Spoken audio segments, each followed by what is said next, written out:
ఆల్కో మన ఊరి చుట్టుపక్కల ఒక నరమాంస భక్షక తోడేలు అవునా? ఇంతకీ ఆ నరమాంస భక్షక తోడేలు ఎలా ఉంటుందో తెలుసా? మనిషి నుంచి తోడేలులా, తోడేలు నుంచి మనిషిలా మారేవాడినే నరమాంస భక్ష. నిజంగానా?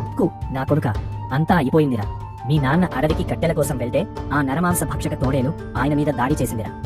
అమ్మా, నువ్వు భయపడకు.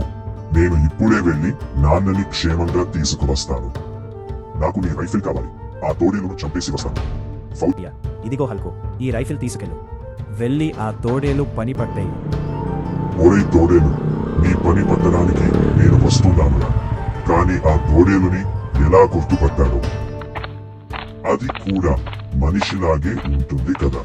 కొంత గంట నుంచి వెతుకుతున్నా నాన్న దొరకట్లేదు, తోడేలు కనిపించట్లేదు.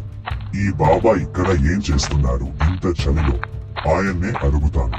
బాబా, నాకు ఒక విషయం చెప్పండి. ఆ నరమాంస భక్షక తోడేలు ఎలా ఉంటుంది? ఎక్కడ దొరుకుతుంది? నీకు తోడేలుని పట్టుకోవాలని ఉంటే నేను సాయం చేస్తాను. దాన్ని గుర్తుపట్టాలంటే దాని కళ్ళలోకి చూడు. దాని కళ్ళు ఎప్పుడూ నీలం రంగులో మెరుస్తూ ఉంటాయి. నాన్న, ఇక్కడేం చేస్తున్నావు? నీకు ఈ గతి పట్టింది ఎవరు? ఆ తోడేలే నన్ను ఇలా చేసిందిరా. వాడిని వదిలిపెట్టకు నా కొడుక. ఇప్పుడు నీకు కూడా అదే గతి పడుతుందిరా. ఎందుకంటే ఆ నరమాంస భక్షక తోడేలు నేనే. హల్క్ కాదురా, నీకు పడుతుంది ఆ గతి. నిన్ను నేను ముందే గుర్తుపట్టాను.